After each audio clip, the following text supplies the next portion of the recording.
umumnya penyakit-penyakit ini adalah penyakit yang bukan selalu ditemui dan ada juga penyakit-penyakit yang dalam 20 orang ada satu.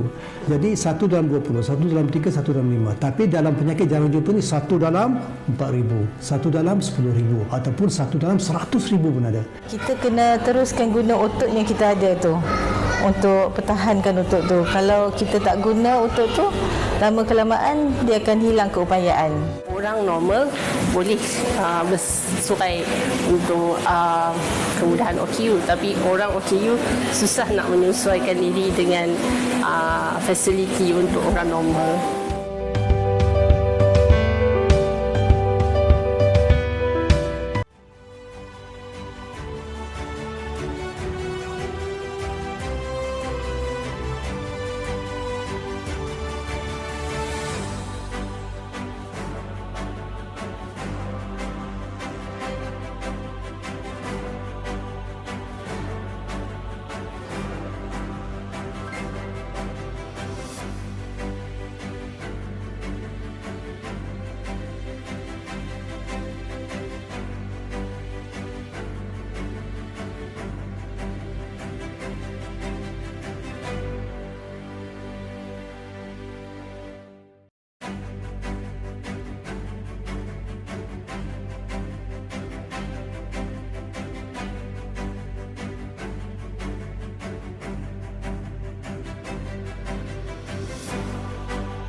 Baik, terima kasih. Dalam dunia yang penuh dengan kemodenan, berbagai inisiatif pastinya dapat dilakukan dan diwujudkan, terutama untuk memberi ruang dan peluang kepada golongan orang kurang upaya untuk menceburi bidang sukan.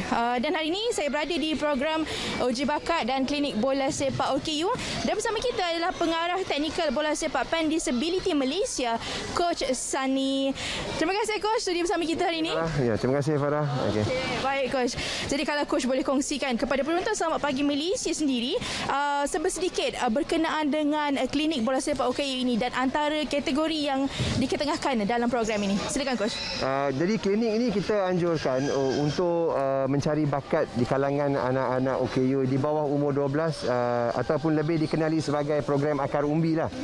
Jadi kita percaya dengan menarik keluar bakat-bakat yang ada, kita boleh menggilap mereka melalui pembangunan sosial bola sepak.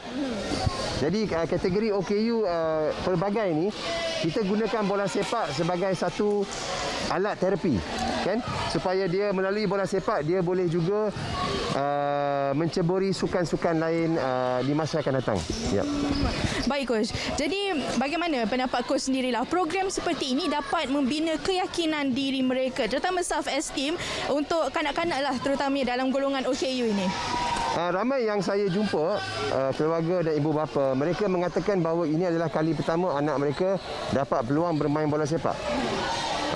Tidak ada peluang bermain di taman ataupun di halaman sebab mungkin ada isu pihak lain tak boleh terima cara perwatakan anak-anak OKU ni, jadi disisihkan. Jadi inilah program yang kita buat.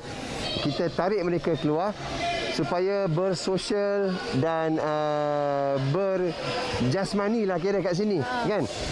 Dan kita kata pada mereka bahawa ini adalah program kesinambungan yang kita akan jalankan setiap minggu di Melaka. Sebab tu kita katakan sukan inklusif Melaka. Kita akan tunjukkan dan bekerjasama dengan agensi bahawa bola sepak OKU perlu dijadikan sukan inklusif. Jadi kita akan bekerjasama dengan kelab-kelab bola sepak akademi supaya membawa anak-anak ini, melatih mereka dan mencapai impian bersama.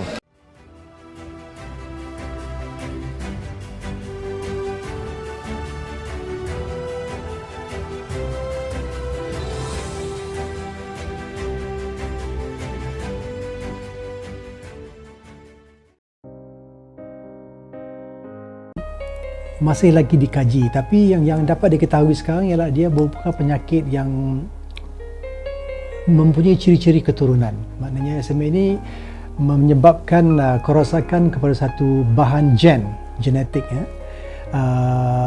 Dia banyak dalam genetik ni, ada banyak-banyak nama SMA, tapi bahan gen yang terlibat dalam masalah SMA ialah SMN. Tugas bahan genetik ini ialah untuk memastikan bahawa urat saraf yang mengawal pergerakan otot-otot bagus.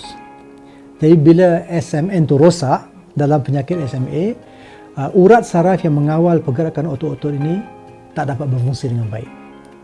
Dengan sebab itu, semua otot-otot kita ni akan mengecut secara perlahan-lahan.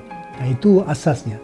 Sebab semua ketetapan dalam badan kita ni ditentukan oleh genetik sebenarnya. Rambut kita hitam, genetik. Mata kita warna coklat, genetik. Otot-otot kita pun untuk berfungsi dengan baik, dia ditentukan oleh kawalan genetik. Jadi bila kawalan genetik itu rosak, maka otot-otot itu akan mula mengecut dan mendatangkan masalah. Dalam SMA ni dia ada banyak jenis sebenarnya, tapi yang paling teruk sekali adalah SMA peringkat 1 ya, di mana seorang bayi sebaik saja dilahirkan, semua otot-otot yang nak berfungsi itu gagal berfungsi, termasuk pernafasan. Itu yang paling teruk lah. Jadi bila bayi tak dapat bernafas dengan baik, maka dia perlukan bantuan pernafasan sepanjang hayat.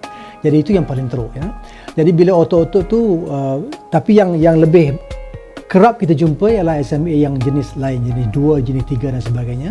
Dalam SMA ini, otot-otot tu pada waktu lahirnya okey.